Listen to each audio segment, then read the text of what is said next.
மேட்ச்சுன்னா இதுதான் என் மேட்ச்சு. என்ன மாதிரி ஒரு ஸ்லட்ஜு, என்ன மாதிரி ஒரு கான்ட்ரவர்சி, என்ன மாதிரி ஒரு ஃபைட்டிங் அப்படிங்கிற மாதிரி தான் ஆஸ்திரேலியா வர்சஸ் பங்களாதேஷ் மேட்ச் நடந்தது. அது என்னென்னு பார்க்குறதுக்கு முன்னாடி நம்ம சேனலை சப்ஸ்கிரைப் பண்ணிக்கோங்க, கொஞ்சம் சப்போர்ட் பண்ணுங்கள் ஃப்ரெண்ட்ஸ்.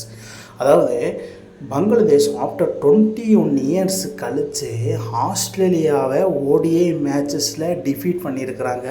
ஸோ இந்த தோல்வி ஜஸ் இங்கிலீஷ்க்கு ரொம்ப ரொம்ப கேவலப்படுத்தும். ஸோ இதில் வந்து பாருங்கள், அந்த ஃபைட் பேக் அப்போது வந்து பார்த்திங்கன்னா மிட்டில் சார்ஸ் வாசிஸ் தமீம் இக்பால், இப்போ நகித் ராணா அண்டு ஜஸ் இங்கிலீஷ். அதாவது ஸ்லட்ஜு எந்த வகையில் ஒரு டீமை வெறித்தனமாக ஜெயிக்க வைக்கிறதுனா அது இந்த டீமுக்கு நம்ம சிறப்பாக எக்ஸாம்பிளான இருக்கும். ஏன்னா ஜோஸ் இங்கிலீஷும் நகித் ராணா இவங்க 2 பேர் போட்ட சண்டையில் மேட்ச்சு அப்படியே திரும்பிட்டு போயிடுச்சு. ஸோ அந்த இடத்துல தான் கேப்டன் நஜ்முல்லா சேண்டா என்ன சொல்கிறாருன்னா, என்னப்பா ஃபைட்டெல்லாம் பண்ணுற, என்னப்பா ஸ்லட்ஜெல்லாம் பண்ணுற, இந்த மாதிரி பண்ணாதப்பா, ஏகப்பட்ட அக்ரஷன், ஏகப்பட்ட அக்ரஸிவ் ஃபைட்டிங், ஏகப்பட்ட கான்ட்ரவர்சி அந்த இடத்துல நடந்தது. ஸோ அதெல்லாம் பொருட்படுத்தாமல் பங்களாதேஷ் வின் பண்ணிட்டாங்கன்னு தான் சொல்லணும் ஃபைனலி. ஸோ ஜோஸ் இங்கிலீஷ் ரொம்ப கடுப்பானார். அது வந்து நடந்திருக்கக்கூடாது, பட் நடந்துருச்சு. பட் அந்த சம்மரி பாருங்கள், அதாவது Bangladesh versus Australia first ODI Mirpur தாக்காவில் நடந்தது 2026. ஸோ அந்த மேட்ச்சு பங்களாதேஷ் ஸ்டார்டிங்கில் 50 ஓவருக்கு 288 ரன் அடிச்சிருந்தாங்க, 8 விக்கெட் இழப்புக்கு. ஸோ 285 ரன் அடித்தா ஈஸியாக வின் பண்ணிடலாம் அப்படிங்கிற மாதிரி ஒரு ஆஸ்திரேலியா நினைப்பில் வந்தாங்க. செகண்ட் இன்னிங்ஸை ஸ்டார்ட் பண்ணி ஸ்டார்டிங்கிலே விக்கெட் விடணும்னா, ஆனால் பங்களாதேஷ் பவுலிங் நல்லா இருந்துச்சு.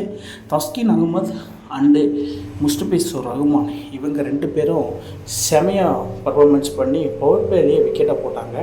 ஸோ அதன் மூலிமா நகித் ராணா உள்ளே வந்து 4 விக்கெட்டை எடுத்தது மட்டும் இல்லாமல் செமையாக ஒரு கம்பேக்கை கொடுத்து ஒரு ஸ்லட்ஜாக போட்டு மேட்ச் அப்படியே மாற்றிட்டு போயிட்டாருன்னு தான் சொல்லணும்.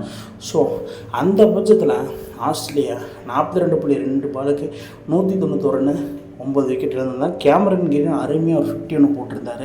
ஸோ அனதரில் இடம் ஜம்பாக எதுவும் பண்ணல. ஸோ அப்படியே வந்து நின்ன மேடைக்கு நின்றுட்டு இருந்தார். ஸோ அதுக்கப்புறமா என்ன நடந்ததுன்னா, match delayed due to rain, அதாவது மழையின் காரணமாக மேட்ச் வந்து லாஸ் ஆச்சு.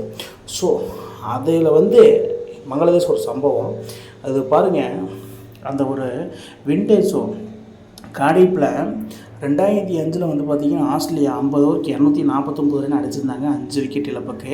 அப்போது வந்து ஆஸ்திரேலியா ஃபேக் ஃபார்மில் இருந்தாங்க ரிக்கி பாண்டிங் தலைமையில். அப்போ வந்து பங்களாதேஷோட யங் அணி, அதாவது முஸ்டபிர் ரஹீம், தமீம் இக்பால் அண்டு சகிபுல் ஹாசன், அசரபுல்லா இவங்கெல்லாம் சேர்ந்து ஒரு சம்பவம் பண்ணாங்க. Bangladesh win by 5 wickets. அதாவது ரிக்கி பாண்டிங் மாதிரி ஒரு ஜாம்போன் கேப்டன்கிட்ட ஒரு ஆஸ்திரேலியா விண்டேஜ் ஆஸ்திரேலியா கிட்ட ஒரு யங்ஸ்டர்ஸ் போய் கார்டிஃப் அப்படிங்கிற ஒரு இங்கிலாந்து ஸ்டேடியத்தில் ஒரு சம்பவம் பண்ணிட்டு வந்திருந்தாங்க. ஸோ அதுக்கப்புறமா ஒரு சம்பவம் இன்றைக்கி நடந்திருக்கு. ஸோ அதில் பாருங்கள், இந்த டிராஃபிக்காக தான் இவ்வளோ ஸ்லெட்ஜு, இவ்வளோ கான்ட்ரவர்சி, ஏகப்பட்ட வன்மம், ஏகப்பட்ட ஃபைட்டிங் அப்படின்னு போய்ட்டு இருந்தது. 3 மேட்ச் கொண்ட ஓடிஐ சீரீஸில் இப்போ பங்களாதேஷ் 0-1 அப்படின்ற செட் கணக்கில் ஆஸ்திரேலியாவை பீட் பண்ணியிருக்காங்க.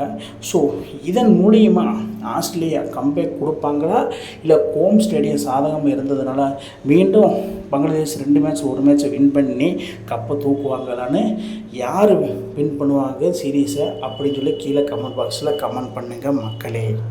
இந்த மாதிரி இன்ட்ரெஸ்டிங் கிரிக்கெட் வீடியோவை தெரிஞ்சுக்க நம்ம சேனலை சப்ஸ்கிரைப் பண்ணுங்கள், லைக் அண்ட் கமெண்ட் பண்ணுங்கள். மேலும் மேலும் உங்களுக்கு வீடியோ வந்துகிட்டே இருக்கும்.